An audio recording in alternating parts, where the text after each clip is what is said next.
चलिए देखो, रेजोनेंस भी मैंने कल पढ़ा दिया है, तो इसकी भी बात हम कर सकते हैं यहाँ पर, है ना। देखो क्या है, देखो पहला क्वेश्चन इसी को देख लेते हैं, रेजोनेंस वाले यहीं से। रेजोनेंस वाले किए हैं आप लोगों ने, किसी ने? Which of the following resonance structure is not for CO2? देखो ये कैसे हो जाएगी, ऑक्सीजन की 3 बॉन्ड भी दिख रहे हैं और उसके ऊपर कोई प्लस चार्ज भी नहीं है। भाई नॉर्मल ऑक्सीजन जो है, CO2 क्या होता है, ऐसे होता है ना, 2 लोन पेयर, ये यहाँ आएगा ये यहाँ जाएगा ऐसे, तो ये वाला स्ट्रक्चर देखो बन जाएगा, ये हमने बनाया ही था। ये यहाँ आएगा ये यहाँ आएगा, ये बन जाएगा। यहाँ ऑक्सीजन क्या है, देखो वैलेंस शेल में इसके 6 इलेक्ट्रॉन होते हैं, 3 बॉन्ड बना लिए 9, तो ये ही नहीं हो सकता, नॉट पॉसिबल। 9 इलेक्ट्रॉन नहीं हो सकते हैं, 8 से ज्यादा। जो सेकंड पीरियड का एलिमेंट होता है वो ऑक्टेट रूल को फॉलो जरूर करेगा, उसमें 8 से ज्यादा नहीं हो सकते। जो थर्ड वाला है उसमें 8 से ज्यादा हो सकते हैं, क्योंकि उनके पास खाली d ऑर्बिटल होते हैं, ऐसा हमने आपको बताया। ठीक, अब ये वाला तो इसमें तो रेजोनेंस का कोई मतलब ही नहीं। ये वाला देखो, रेजोनेंस किस वजह से होता है, जनरली वैसे ये इलेक्ट्रॉन सिग्मा और पाई दोनों की वजह से हो सकता है, लेकिन चूंकि ज्यादातर जो हम पढ़ते हैं अपने लेवल पर, आपके लेवल पर वैसे पाई इलेक्ट्रॉन्स की वजह से ही होता है। हालांकि अब वैसे भी एग्जाम्पल नोन है दुनिया में जिसमें सिग्मा इलेक्ट्रॉन्स की वजह से भी हो जाता है, लेकिन आपको पाई वाला ही टिक करना है एग्जाम के लिए। देखो रेजोनेंस स्ट्रक्चर्स में एटम अपनी पोजीशन को कभी नहीं बदलते हैं, है ना भाई। फंक्शनल ग्रुप नहीं बदलेंगे, एटम अपनी जगह नहीं छोड़ते हैं, ग्रुप नहीं बदलते, केवल इलेक्ट्रॉनिक अरेंजमेंट माने बॉन्ड अलग अलग हो जाते हैं। इलेक्ट्रॉनिक अरेंजमेंट है इलेक्ट्रॉन का अरेंजमेंट, है ना, इलेक्ट्रॉन इधर से उधर चले जाते हैं। ये देखो कौन रेजोनेंस नहीं शो करता है भाई, बेंजीन करता है। देखो बेंजीन और बेंजीन के सारे डेरिवेटिव शो करेंगे। बेंजीन के अंदर देखो 2 स्ट्रक्चर तो होती ही है ना, केकुले, तो बेंजीन जब शो कर रहा है तो जाहिर सी बात है इस पे कोई सा भी ग्रुप लगा दो तुम, वो तो करेगा ही करेगा। तो एनिलीन क्या है, बेंजीन में NH2 ग्रुप लगा दो तो वो भी करेगा, है ना। टॉलुइन क्या है, बेंजीन में CH3 ग्रुप लगा दो, उसे टॉलुइन कहते हैं, तो ये भी करेगा। तो ये सब करेंगे, बेंजीन भी करेगा, केवल इथाइल अमीन में पाई बॉन्ड ही नहीं है। देखो C2H5NH2, इसमें पाई बॉन्ड नहीं है, तो बस यही नहीं करेगा। आवाज मेरी किसको नहीं आ रही है? आवाज आ रही है ना सबको? मैंने तो म्यूट अनम्यूट कर दिया है। जी सर, क्लियर आ रही है। सर को नहीं आ रही है तो बेटा जी एक बार दोबारा ज्वाइन करो, ठीक है, दोबारा ज्वाइन करिए। नेक्स्ट देखो, ये तो बकवास क्वेश्चन, इनॉलिक फॉर्म ऑफ एसीटोन में कितने sigma pi bond lone pair? देखो कीटो इनॉल आइसोमेरिज्म है, यहाँ इस चैप्टर का क्वेश्चन नहीं है ये, फिर भी चलो बता देते हैं। देखो यहाँ देखो, जैसे ये बताए दे रहे हैं यहाँ पे है, हालांकि अभी पढ़ाया तो है नहीं हमने, ये आइसोमेरिज्म ऑर्गेनिक का क्वेश्चन है। जैसे देखो ये एसीटोन है, ये CO ग्रुप यहाँ पे कीटोन ग्रुप होता है, आपने कीटो इनॉल आइसोमेरिज्म पढ़ी होगी, ये कीटो फॉर्म कहलाती है। फिर इसमें क्या होता है, टाटोमेरिज्म होती है, ये बॉन्ड के इलेक्ट्रॉन देखो यहाँ आते हैं, ये यहाँ चले जाते हैं, तो इससे इसकी एक दूसरी स्ट्रक्चर बन जाती है। देखो CH2, कैसे CH2 यहाँ डबल बॉन्ड हो जाएगा, ये CO पर H आ जाएगा, ये H उठ के O पर आ जाएगा, डबल बॉन्ड का सिंगल। अब देखो यहाँ पे क्या है, जो ये डबल बॉन्ड है इसे हम क्या कहते हैं, इन, और OH लग गया तो क्या हो गया, इनॉल, है ना, ये हमारा क्या हो गया, इनॉल फॉर्म। अब आपसे पूछा इनॉल फॉर्म में बताओ क्या, देखो पाई बॉन्ड कितना है इनॉल फॉर्म में, 1 है, तो 1 पाई बॉन्ड तो इस ऑप्शन में है, तो यानी A और C में से ही आंसर होगा। लोन पेयर देखो ऑक्सीजन पे ही होगा सिर्फ, कार्बन पे तो होते नहीं लोन पेयर, उसका तो ऑक्टेट पूरा है, तो 2 लोन पेयर है, तो 2 लोन पेयर हो गए, ये आ गया। टोटल बॉन्ड गिन लो, देखो टोटल बॉन्ड गिनना हमने अभी आपको फार्मूले में बताएंगे, जितने आइटम हो टोटल आइटम गिन लो। देखो है ना, एसीटोन के टोटल आइटम गिन लो, 3 कार्बन है, 6 हाइड्रोजन है, 9 ये हो गए, 1 ऑक्सीजन है 10। अगर ओपन चेन कंपाउंड है तो 1 कम कर दो, 10 में से 1 9 आएगा, और नहीं तो गिन के देख लो सिग्मा सब तरफ, गिनने में टाइम लगाओगे। ये भी हम ट्रिक अगले लेक्चर में पढ़ा देंगे आपको। 8वां क्वेश्चन देखो, करेक्ट इनकरेक्ट बताना है। इनकरेक्ट गलत कौन सा है? क्या resonance structure should have equal energy? In resonance structure constituent item should be in same position. ये बात तो सही है, एटम कभी अपनी पोजीशन नहीं बदलने चाहिए। रेजोनेंस स्ट्रक्चर में there should not be same number of electron pair, ये गलत बात है। हमेशा इलेक्ट्रॉन पेयर का नंबर सेम रहता है। Resonance structure differ only in location of electrons around the constituent atom, सही बात है। इलेक्ट्रॉन अपनी जगह बदलते हैं, दोनों पॉइंट सही है। तीसरा और पहले को देखो, इन्हीं में से कोई आंसर है जो गलत है। Resonance structure should have equal energies, ये जरूरी नहीं है कि सारी रेजोनेंस स्ट्रक्चर्स की एनर्जीज एक बराबर हो।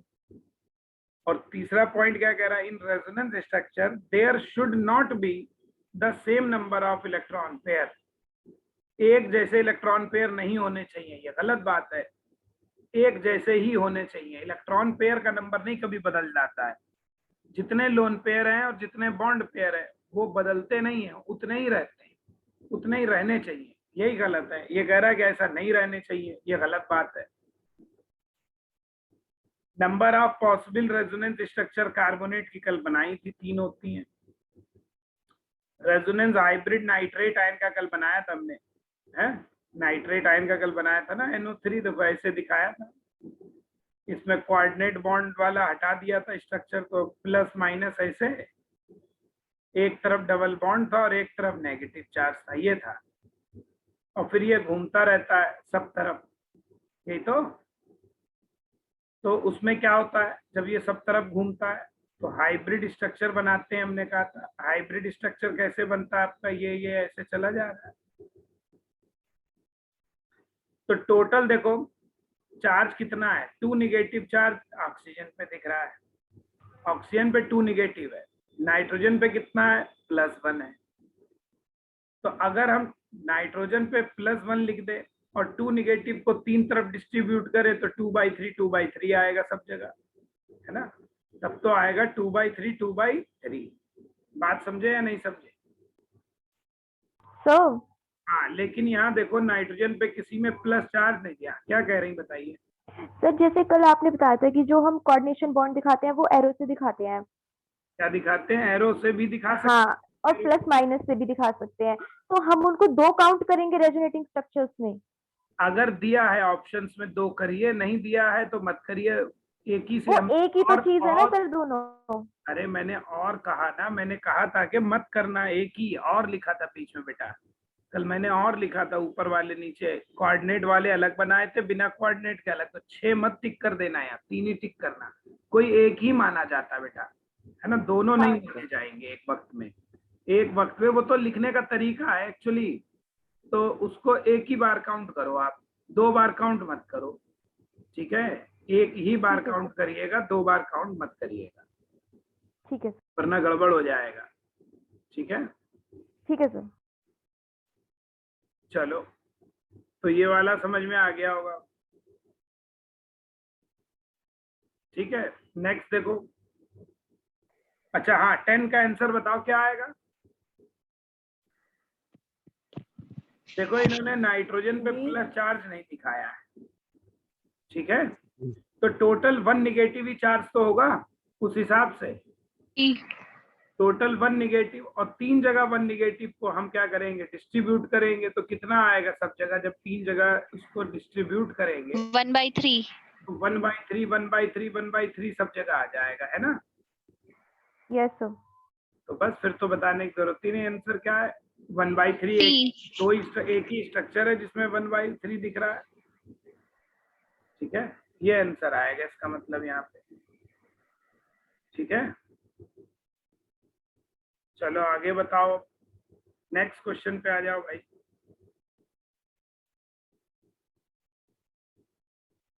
कार्बोनेट आयन में विच ऑफ द फॉलोइंग बात सही है? बॉन्ड लेंथ अनइक्वल तो हो ही नहीं सकती, जब इनमें भाई क्या हो गया, डीलोकलाइजेशन हो गई, रेजोनेंस हो गई, तो रेजोनेंस की वजह से क्या होता है, सारी बॉन्ड लेंथ सेम हो जाएंगी क्योंकि सब तरफ एक बराबर कंट्रीब्यूशन है ना। तो ये बात तो गलत है। sp2 हाइब्रिडाइजेशन ऑन कार्बन पे, ये बात तो सही है। रेजोनेंस स्टेबलाइज है, ये भी बात सही है। देखो कार्बन पे sp2 हाइब्रिडाइजेशन ही तो आ रहा है यहाँ पे, तो ये बात भी सही है। हाँ उसका डी होगा किसी होगा किसका? 10 का। 10 वाले का बता रहा है, एक मिनट रुको, इसको अब देखने दो पहले एक बारी, अभी बैक आते हैं। तो फिलहाल इस पे चलो, पहले इसी की बात कर लें, अब आगे आ गए। देखो कह रहे कार्बोनेट आयन में अनइक्वल बॉन्ड लेंथ तो होंगी नहीं, जब डीलोकलाइजेशन हो गया सब तरफ, तो उस डीलोकलाइजेशन की वजह से सारे बॉन्ड लेंथ हमारे क्या होंगे, एक बराबर हो जाएंगे। ठीक, एक बात चले तो समझ में आती है, तो ये वाला पॉइंट तो गलत है। फिर सेम बॉन्ड एंगल है, ये भी बात सही है। रेजोनेंस होता ही है, डीलोकलाइजेशन हो रहा है, तो 3 बात सही। हमें लग रहा है क्वेश्चन देखो एक से ज्यादा सही वाला है। ये क्वेश्चन तुम्हारा जो है कौन सा है, एक से ज्यादा जिसमें ऑप्शन सही होते हैं वो वाला है। तो इस हिसाब से एक से ज्यादा सही आंसर है इसमें। 11 वाले में बी सही होगा, सी सही होगा, डी सही होगा, पहला वाला गलत होगा। या इसको ऐसा पूछ लेता कि भाई एक से कौन सा इनकरेक्ट है, अगर इनकरेक्ट पूछ लेता तो सही हो जाता, पहला वाला इनकरेक्ट है, बाकी वाले हमारे क्या है, सही है। तो ऐसा होता, लेकिन ऐसा तो खैर दिया नहीं है, इसलिए ऐसे कोई मतलब नहीं है हमारा। ठीक है, तो 11 का देखो BCD होगा, और बॉन्ड लेंथ अनइक्वल नहीं है, बॉन्ड लेंथ सारी क्या है, एक बराबर है। पीछे आंसर्स भी देखा करो, इनके क्या दिए रहते हैं उससे मिलाया करो। ठीक, तो इसमें कहते हैं ना एररलेस केमिस्ट्री है, लेकिन एररलेस नहीं है। इनका जो आंसर दिया है, इन्होंने आंसर में चारों सही दे रखे हैं, तो गलत है ना। अच्छा आप सी ये वाला देखो फिर से, देखो एक्चुअली ना पूरे नाइट्रेट पे कितना चार्ज है, अगर प्लस यहाँ किसी नाइट्रोजन पे प्लस बना है, किसी नाइट्रोजन पे प्लस अगर बना है, तो देखो डी वाले पे बना है और सी वाले पे ये, तो इस हिसाब से अगर हम प्लस दिखाएंगे तो हमारा ये भी सही है। लेकिन इसमें मालूम गड़बड़ क्या, ओ वाले डी वाले में यहाँ पे पार्शियल डबल बॉन्ड करेक्टर नहीं देखो दिख रहा है, कि डबल बॉन्ड भी तो दिखना चाहिए, ये नहीं दिखाया इन्होंने, इसलिए इसको सही मानना ठीक नहीं है। तो आप सी मानिए। वैसे भी मालूम यहाँ पे इन्होंने देखो सी वाले में ज्यादा सही है, नाइट्रोजन पे प्लस चार्ज वार्ज भी नहीं है, डीलोकलाइजेशन भी दिख रहा है, तो ये ज्यादा सही है। और दूसरी बात जो है, जनरली चार्ज जो होता है देखो पूरे नाइट्रेट आयन पे है तो -1 है ना, और वो -1 एक्चुअली ऐसे है, देखो ये तो है वो ऑक्सीजन पे ही, तो एक 3 जगह डिस्ट्रीब्यूट होगा तो 1/3 1/3 1/3। अब या तो यहाँ डबल बॉन्ड करके बना होता तो हम मान लेते डी वाला सही है। आई बात समझ में नहीं आई? समझे भाई? Yes sir. Yes sir. चलो और देखो, अब वेस्पर थ्योरी के क्वेश्चन सॉल्व कर लिए हैं एमओटी के, बताओ भाई। यस सर, हो गए थे ये सारे इस वाले पेज पे। तो वेस्पर थ्योरी के किसी को पूछना है वेस्पर थ्योरी वाले क्वेश्चन तो लाओ बता दूं। देखो ये वाला तो अभी आगे पढ़ाएंगे, इसमें DsP2 आपके लेवल पर आंसर है, लेकिन वैसे इसका सही हाइब्रिडाइजेशन sp2d होता है, ये आगे पढ़ाएंगे। लेकिन तुम्हारे लेवल पर इसको DsP2 ही टिक करना, और स्क्वायर प्लेनर होता है फिलहाल, ऐसा होता है। तो ये आंसर है, ये तो अभी आगे कोऑर्डिनेशन पढ़ेंगे। फर्स्ट बोलो किसी को कौन से पूछने, अब हम एक एक करके बताएंगे तो कोई मतलब नहीं है। सर हाँ सर इसके लास्ट वाले पूछने हैं। वेस्पर थ्योरी के हाँ सर, सबसे लास्ट में दे रखे हैं क्वेश्चन नंबर 145 के आसपास। 145 145 क्वेश्चन वेस्पर थ्योरी में आए, कहाँ है 145? लास्ट में आ गई, लास्ट वाले रुक जाओ, अभी वहां तक पहुंचते हैं। यहाँ देखो, तो देखो एमओटी के पूछ लो, फिर हम वेस्पर के बता देंगे। एमओटी का कोई पूछना है किसी को?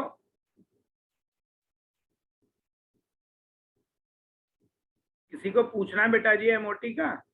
नहीं सर, हो गए थे ये, आप उसी में आपने मतलब सारे ही हो रहे थे। देखो दो बातें लग रही है यहाँ पे। एक बात तो हमें ये लग रही है कि बाकी लोगों ने तो कोई क्वेश्चन सॉल्व किए ही नहीं, सही बात तो है ये।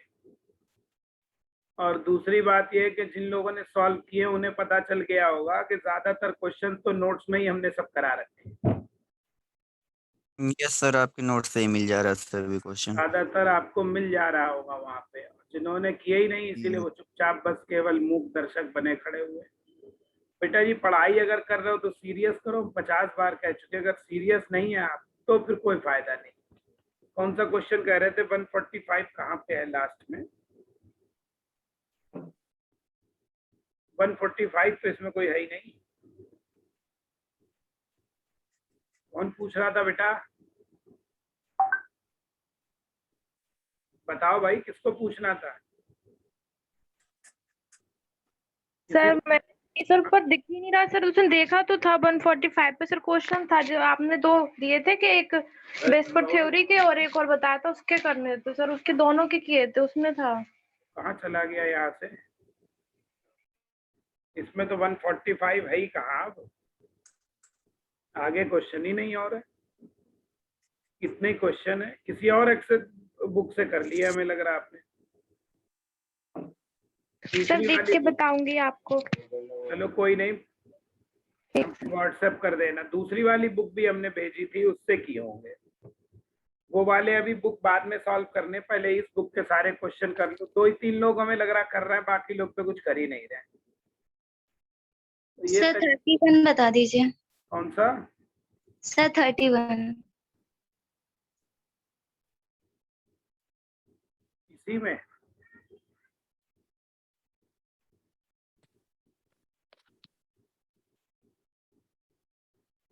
देखो 31 पे आ जाओ भाई। कहाँ है? एमओटी का पूछना है। एमओटी का किसका? सर एमओटी का। सर एमओटी एमओटी का 31 देखो।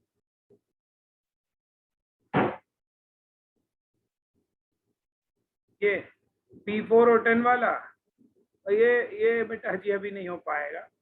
इन P4 और 10 the number of oxygen atom attach to each phosphorus atom, हर एक से 4 अटैच होती है। स्ट्रक्चर से आएगा, ये अभी पढ़ाया नहीं है ऐसे। ये इस टॉपिक का है भी नहीं, गलत दे रखा है।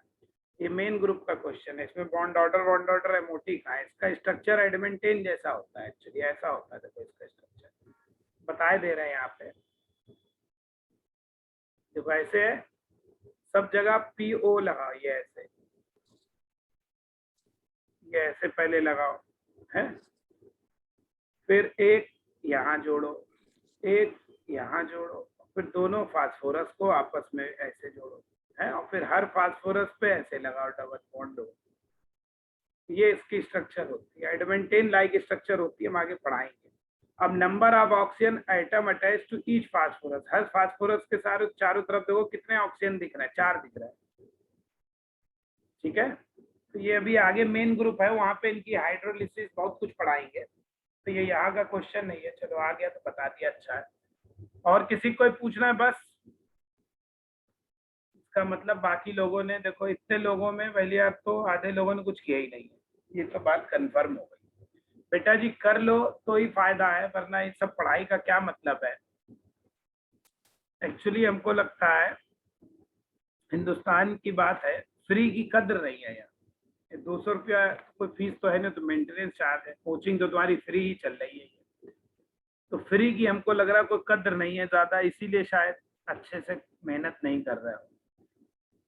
लेकिन ये तरीका सही नहीं है पढ़ाई का। ऐसे पढ़ोगे, हमें क्या, हम तो अपना फर्ज पूरा कर रहे हैं, पढ़ा देंगे, लेकिन तुम्हारे किसी काम का नहीं है। थोड़ा मेहनत कर लो। किस किसने क्वेश्चन करे हैं ईमानदारी से जरा चैट में अपना नाम टाइप करो, यस लिखो। चैट में यस लिखो जिसने क्वेश्चन करे हैं। ईमानदारी से ऑनेस्टली करिए,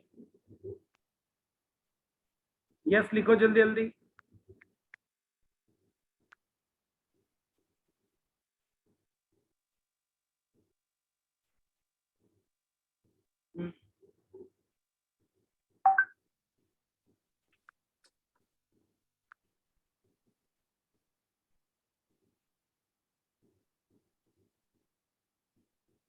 10-12 लोगों ने करे हैं।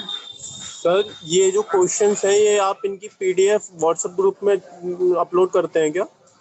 हाँ, ये सारे क्वेश्चंस ये वाला हम बुक अपलोड कर चुके हैं पूरा। तो सर ये अब ऐप पे अवेलेबल है? बुक ऐप पे अवेलेबल नहीं है, ये बुक हमने व्हाट्सएप ग्रुप में डाल दी थी, 3-4 बुक। आपने शायद देर से ज्वाइन किया हमें लगा। सर कल ही ज्वाइन हुआ है मेरा। हाँ तो कोई नहीं, मैं अभी दोबारा डाल दे रहा हूँ, तो आप दोबारा उसको ले लीजिएगा वहाँ से। Okay sir, thank you. दोबारा डाल दे रहे हैं, वहाँ से ले लेना। 3 बुक्स डाली थी अभी, हम बाद में और भी डाल देंगे। मैंने डाल दी है बुक्स, वहाँ से ले लेना आप, उनको सॉल्व करिएगा। चलो फिर अब आगे और किसी कुछ सर पूछना 52 बता दीजिए सर, इसी में एमओटी में। एमओटी का 52। Yes sir. तो देखो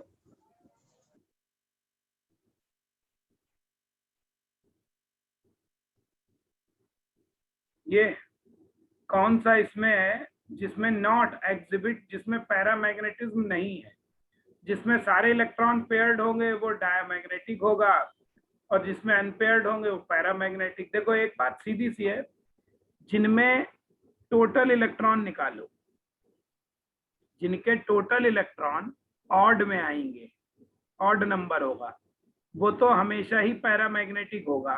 वो हमेशा कैसा होगा? पैरामैग्नेटिक होगा।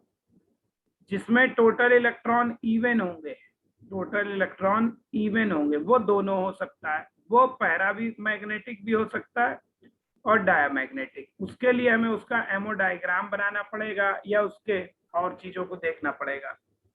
तो जैसे इलेक्ट्रॉन निकालो इसमें टोटल, चलो क्लोरीन के वैलेंस शेल के निकाल लो, चाहो पूरे ना निकालो तो टोटल वैलेंस इलेक्ट्रॉन भी निकाल लो, बात वही है। तो टोटल वैलेंस इलेक्ट्रॉन निकाल लेते हैं। क्लोरीन के वैलेंस शेल में 7, 2 ऑक्सीजन के मिला लो। ऑक्सीजन के वैलेंस शेल में कितने हैं? 6 इलेक्ट्रॉन। तो 6 6 12 और 7 इसके हो गए, 12 इसके हो गए, 19 ऑड है, तो इसका मतलब ये कैसा आएगा? पैरामैग्नेटिक आएगा। NO2 तो हमें देखो इसके निकाल लो, इसको तो हम ये देखो, अगर तुम्हें याद हो ये ऑड इलेक्ट्रॉन स्पीशीज होते हैं, ये हमने उसमें बताए भी थे। नाइट्रोजन के 5, ऑक्सीजन के 12 हो गए, 6 6, तो ये भी कितना? ये भी 17 ऑड है, ये भी पैरामैग्नेटिक है। ऑड इलेक्ट्रॉन स्पीशीज हैं दोनों। NO तो हमने बताया ही था आपको, नाइट्रोजन के कितने? 5, ऑक्सीजन के कितने? 6, 11, ये भी पैरामैग्नेटिक ऑड है। तो बस अब बचा क्या है? समझ में आ गया होगा। यहाँ पे एक माइनस ही तो बढ़ गया है, तो 19 + 1 = 20, यही आएगा डायमैग्नेटिक। इसी में एक अनपेयर्ड इलेक्ट्रॉन था, वही पेयर्ड हो गया। ठीक है? Yes sir. और बताओ कौन सा पूछना? जल्दी जल्दी पूछो, फिर नहीं तो पढ़ाएं सर आगे। 39 बता दीजिए। 29 इसी का सर एमओटी। 39 39 एमओटी का ये है। कह रहे हैं NX is the number of bonding orbitals of an atom and Y is the number of anti-bonding orbital। कह रहे ये बॉन्डिंग ऑर्बिटल है, ये एंटी बॉन्डिंग ऑर्बिटल है। मॉलिक्यूल कब स्टेबल होगा? सीधी सी बात है, जब बॉन्डिंग ज्यादा हो, एंटी बॉन्डिंग कम हो। बॉन्डिंग का मतलब अट्रैक्शन होता है, एंटी बॉन्डिंग का मतलब रिपल्शन, और जितना ज्यादा अट्रैक्शन सिस्टम उतना स्टेबल होता है। तो अट्रैक्शन माने बॉन्डिंग ज्यादा होना चाहिए, यानी ए आंसर होगा। ठीक है? Okay sir. और बताओ किसी को पूछना? 19 क्वेश्चन नंबर 19 इसी का देखो, 19 इसका एमओटी का ये तो वही क्वेश्चन है उसी टाइप का। पैरामैग्नेटिक कौन है? अभी तो निकाला यही पैरामैग्नेटिक, अभी तो गिना ही है इसको,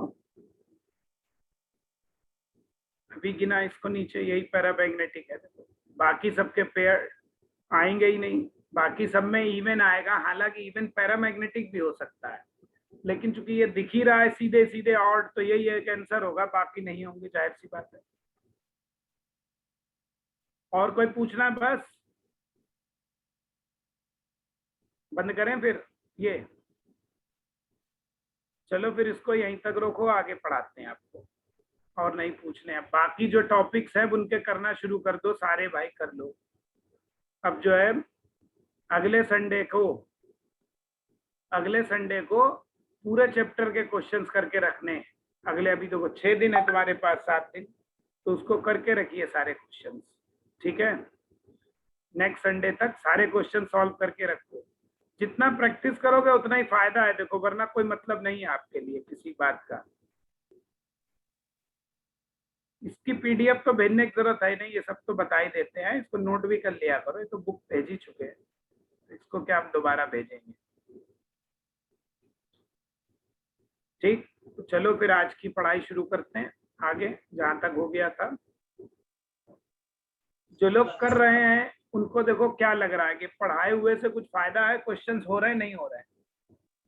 सर जो आप पढ़ा देते हैं वो तो ऑलमोस्ट हो जाता है, जैसे वो एक मेन ग्रुप का आ गया था, और जो हाँ नहीं, मतलब जो जो हमने आ जाएगा वो तो देखो ऐसा है ना, जिस दिन सारा सिलेबस हो जाएगा उस दिन मान के चलो तुम, हम गारंटी के साथ कह सकते हैं तुम 95% से क्वेश्चन ज्यादा सॉल्व कर लोगे, और पीएम नीट वीट में तो 99% सॉल्व हो जाएंगे, जेई वाले में 95% से ऊपर क्वेश्चन आपके डायरेक्ट हो जाएंगे, और थोड़ा बहुत मेहनत करोगे बाकी हो जाएंगे। पढ़ाए हुए में देखो आप, मैं इतना डिटेल आपको बता रहा हूँ कि आपको गौर किया होगा, जिन्होंने क्वेश्चन किए होंगे सॉल्व, उनको समझ में आ रहा होगा कि मैक्सिमम क्वेश्चंस हमारे पढ़ाए हुए नोट्स और उससे आपको मिल जा रहा होगा, कर पा रहे होगे। Yes sir. लेकिन वो है ना, करो भी तो सॉल्व, और जे धीरे धीरे ना, देखो आप एक बात गौर करोगे, जब वही क्वेश्चन बार बार करोगे ना, यही एक्सरसाइज, तो आपने एक बात देखा होगा, क्वेश्चन वही बार बार आते हैं घूम फिर के एग्जाम्पल, तो धीरे धीरे तुम्हारे माइंड में सेट हो जाएंगे। सेट होने का मतलब वो क्वेश्चन ही तुमको धीरे धीरे याद हो जाएंगे। जैसे अभी देखो ClO2 वाला नीचे गया वही ऊपर, तो डायरेक्ट आंसर करने लगोगे, तो आपका स्पीड बढ़ जाएगा और आपके सही होने के क्वेश्चंस के ज्यादा चांसेस बढ़ जाएंगे। थोड़ा इसको ध्यान दोगे तो देखो फायदा मिलेगा। क्वेश्चन किए बिना, प्रैक्टिस किए बिना कोई फायदा नहीं है। ये मत सोचो आसान है क्वेश्चन, कठिन क्वेश्चन, उससे फर्क नहीं होता है। आसान कठिन कुछ नहीं होता, और एग्जाम टाइम में जब 3 घंटे का, वो 2 घंटे का, 4 घंटे का, जो भी एग्जाम जैसा भी होते हैं, आपके घर नहीं है इसके, तो उसका पता क्या होता है, एग्जामोफोबिया होता है, वहां पर ये चीज काम आएगी आपको। ये एक्सपीरियंस से बता रहा हूँ आपको। चलो खैर, सर हाँ जी। सर फिजिक्स की क्लास चलेगी आज? आज नहीं चलेगी, वो जहां तक है मेरे ख्याल में कल होगी, आज नहीं होगी। चलो देखो, तो चलो भाई आगे शुरू करते हैं। हम लोगों ने बात जो करी थी वो ये कर ली कि बॉन्ड जो है, अब बाकी सारे क्वेश्चन सॉल्व करने हैं आपको, ठीक है, तो उनको करके रखो। ठीक, तो इस देखो, तुम लोगों ने एक बात गौर करी होगी, ऐप भी चेक करा है नहीं करा है? सर ऐप चेक किया था। हाँ, जी ऐप सर। check करो, उसमें जो लोग, खासकर वो लोग जरूर चेक कर लो जो लोगों ने बाद में ज्वाइन किया है।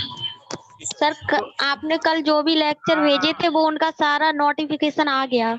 हाँ, वो मेल पे भी आता है, तुम्हारे जो मेल आईडी दिखी होगी उस पे भी, ऐप पे भी आता है। तो मैंने उस पे जो है बहुत सारे जो क्वेश्चन, वो लेक्चर जो हमारे हैं, ये वाले जो हम लोगों ने पढ़ाए हैं, जो मैंने आपको, उनके पीडीएफ और उनके वीडियो उस पे हमने अपलोड कर दिए हैं। काफी, करीब 5 कर दिए हैं शायद लेक्चर, हाँ 5 कर दिए, 5 लेक्चर के वीडियो और ऑडियो अपलोड कर दिए।